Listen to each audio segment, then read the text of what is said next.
En mesec po zadnji tekmi v Velenju se je ekipa spet znašla skupaj na istem mestu. Tradicionalna večerja pred prvim treningom in začetkom priprav je minila v prešernem vzdušju in v pričakovanju tega, kar prihaja. Igralci so vmes že začeli z individualnimi treningi, opazna je želja, da bi se čim prej začelo zares. Bilo je lepo na dopustu, mislim, da smo se vsi dobro spočili, tudi sam sem odšel malo toplejše kraje, tako da je bilo super iz moje strani.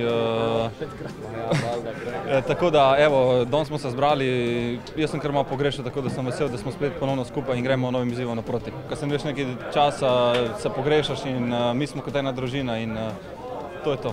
Na večerji sta z dovoljenjem manjkala kapetan Tavares in Saša Ivković, ki se priključita kasneje, sicer pa je zasedba ostala nespremenjena. Prvi delovni dan na igrišču bo torek dopoldne. Pogoji vidimo, kakšni so, vedno nas neki sneg zajebava, ko ne rabi, ampak bomo se že prilagodili, pogoje imamo najboljši v Sloveniji, tako da plan je narejen do potankosti, mi pa moramo samo ga uspešno izpeljati.